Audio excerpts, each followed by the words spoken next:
Most of the economic world today sits on one basic assumption: money should move.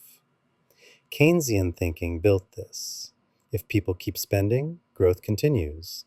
If the government can issue debt in an elastic currency, it can fund large institutions, socialize risk, and maintain huge standing militaries.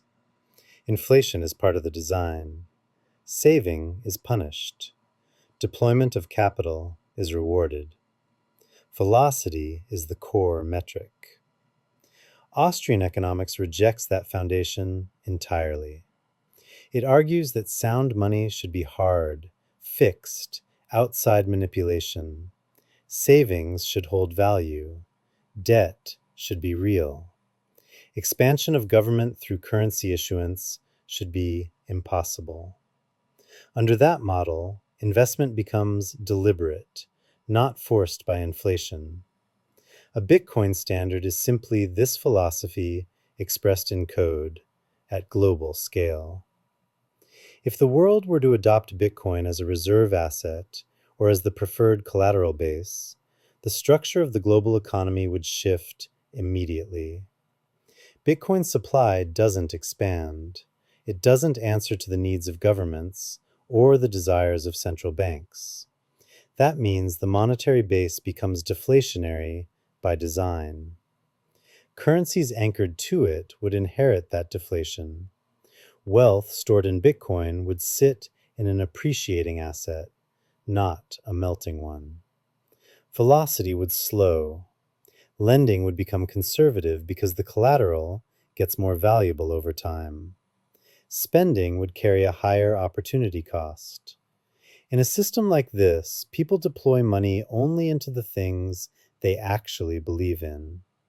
The effects on growth are direct. A deflationary world grows slower. GDP rises less aggressively. Borrowing becomes expensive in real terms.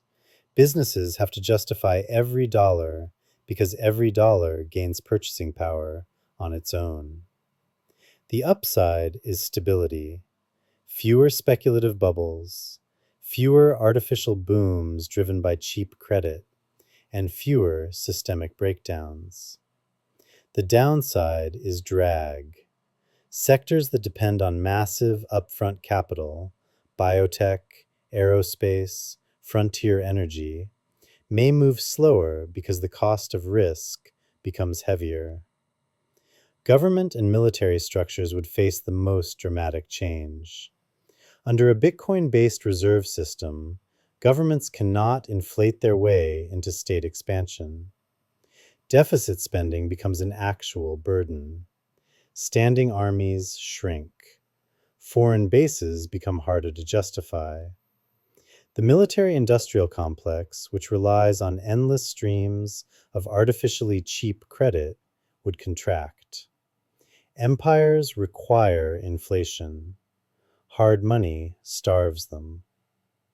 The social and environmental landscape changes too. Less consumption means less extraction and less waste. People buy durable goods, not disposable ones.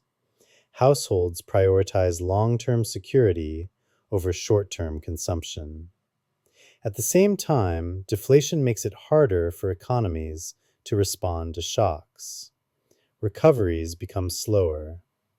Inequality becomes more rigid because early adopters and miners capture a larger share of the monetary base. Investment behavior transforms. In an inflationary system, people pour money into stocks and property simply to avoid losing purchasing power. Under Bitcoin, the currency itself becomes the investment.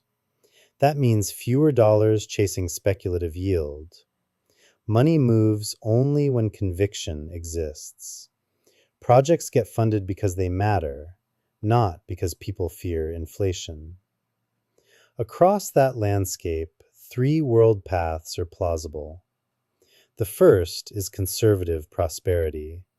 Slow growth, high stability, small governments, small militaries, and economies built on long-term planning and discipline.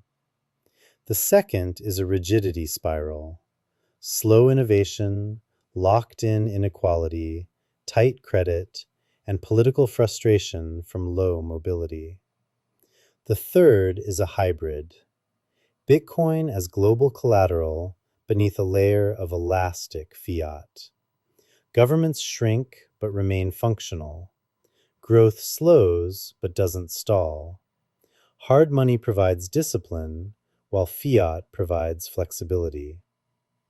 This polarity between high-velocity empires and low-velocity stewardship societies is the essential question.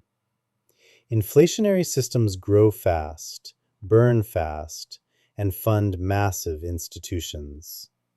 Deflationary systems grow slowly, preserve value, and limit the scale of government and war. The shape of the future depends on which of these forces societies are willing to live with.